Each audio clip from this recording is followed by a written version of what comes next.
ఈరోజు ఏం జరిగింది చెప్పండి శివాజీ గారు. ఈరోజు జరిగిన విషయం ఏంటంటే తప్పులేదు, ఆయన అభిప్రాయాన్ని నేను గౌరవిస్తాను. నేను పొరపాటు చేశానని చెప్తున్నాను. నేను అనవసరంగా సలహాలు ఇచ్చాను. ప్రపంచ వేదికల మీద అలాగా ఈ దేశం పునాదులు ఏర్పడినప్పుడు ఒక కుటుంబ వ్యవస్థ ఉంటుంది.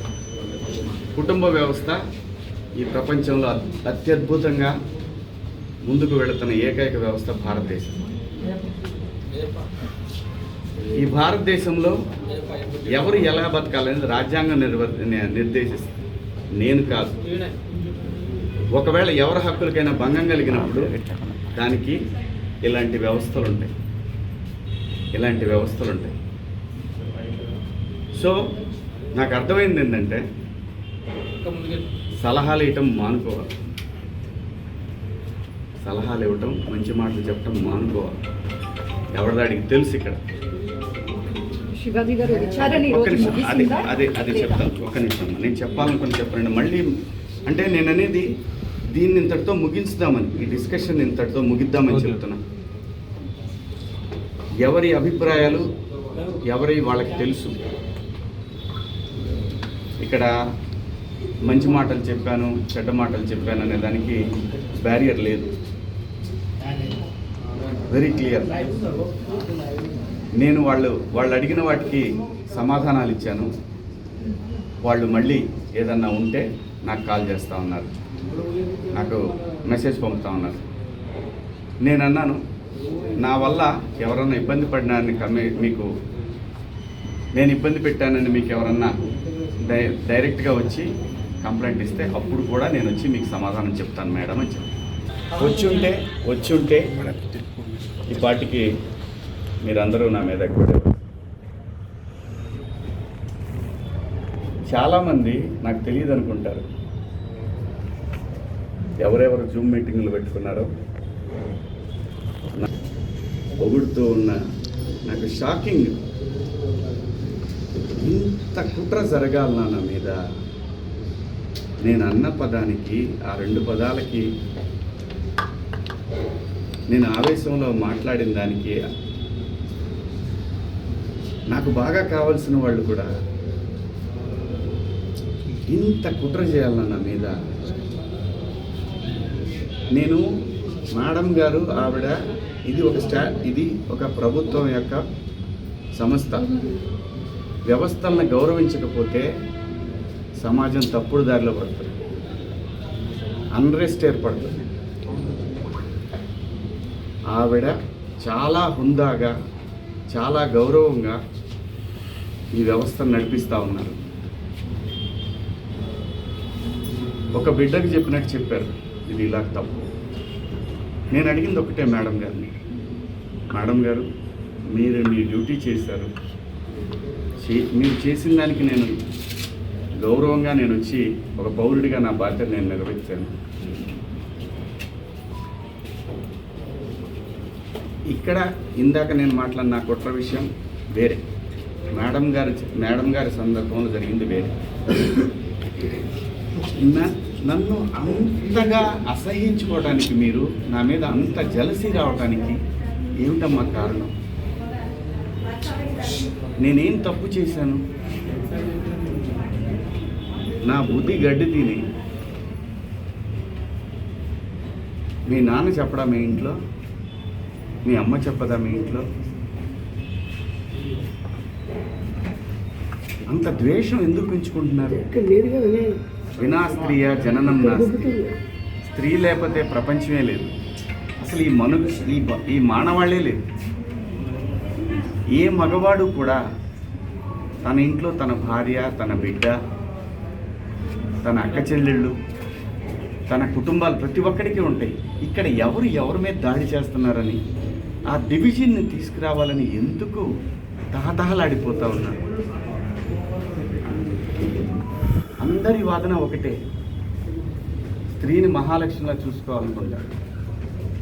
ఎవరు బట్టలు ఎలా వేసుకుంటే నాకేంటమ్మా? మీరు ఎలాంటి బట్టలు వేసుకోవాలనేది మీ ఇష్టం. నేను ఒక తండ్రిలాగా నా దగ్గర హీరోయిన్లు అందరూ కూడా నాకు తండ్రిలాగా నేను పాత్రలు చేస్తున్నాను కాబట్టి నా బిడ్డలకు చెప్పినట్టు చెప్పానే కానీ ఇంతకుముందు ఎప్పుడు ఎవరు ఏమీ అనలేదమ్మా. వాళ్ళ మీద మీరు ఇలాగే కంప్లైంట్లు ఇచ్చారా? జూమ్ మీటింగులు పెట్టుకొని మీలో మీరే ఏమ్మా పేర్లు పెట్టి అనగలను నేను, కానీ మీరు ఇబ్బంది పడకూడదు. ఇంత కుట్ర చేయాలా నా మీద? శివాజీ అనేవాడు సినిమా పబ్లిసిటీ కోసం అంత చిల్లరగా దిగజారుతాడా శివాజీ? నాకు అలాంటి డబ్బు పిచ్చి ఫేమ్ పిచ్చే ఉంటే రాజకీయాల్లో నేను ఎక్కడో ఉండేవాడిని. సినిమా కోసం అంత దిగజారే మనిషి అయితే 13 సంవత్సరాల పాటు సినిమాకి దూరంగా జనం కోసం నిలబడేవాడినా. నాకు అనుకూలంగా ఉన్న గవర్నమెంట్లు వచ్చినా కూడా నేను ఏ రోజు పోయి ఒక పదవి అడగల. అది తెలంగాణలో అయినా ఆంధ్రాలో అయినా ఎక్కడైనా ప్రజల గురించి మాట్లాడాలనుకున్నాను తప్ప ఎవరు కుట్ర చేశారు, ఏం చేశారు, ఎలా చేశారు అనేది ఎప్పుడైనా ఊరికే మాట్లాడితే సరిపోదు. ఆధారాలు తీసుకుందాం, వాటికి సంబంధించి నేను మాట్లాడతాను. ధైర్యం ఉంటే నేను తప్పు చేశాను, శివాజీ దుర్మార్గుడు అని మీరు ప్రూవ్ చేయాలనుకుంటే మీకు వ్యవస్థలన్నీ తలుపులు తెరిచి ఉన్నాయి, రండి. కానీ దయచేసి నేను ఒకటే చెప్తున్నాను, ప్రపంచ వేదికల మీద ఒక 10 దేశాలు, ఒక 180 దేశాల ప్రజలు నిలబెట్టి, ఆడవాళ్ళని నిలబెట్టి రిప్రజెంటేటివ్స్ అంటే ఒక శారీ కట్టుకున్న అమ్మాయిని మీరు ఇండియన్ కదా అని అడుగుతారు. అది దేశ పునాదులు. అంత మాత్రం చేత మీరు రోజు చీరలే కట్టుకొని చీరలే ఇచ్చేసి ఏ మూర్ఖుడు చెబుతాడమ్మా అలాగా? ఏ మూర్ఖుడు చెబుతాడు అలాగా? నాకేం పని?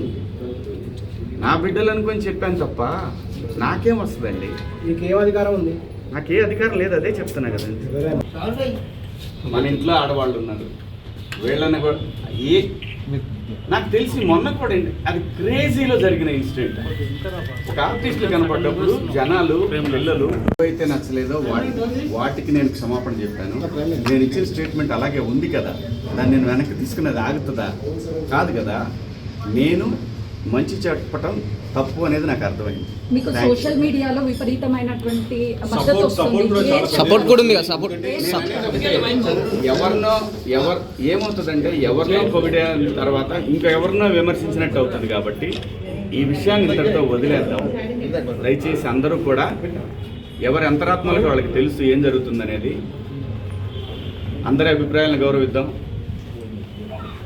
ఫైనల్లీ సోషల్ మీడియాలో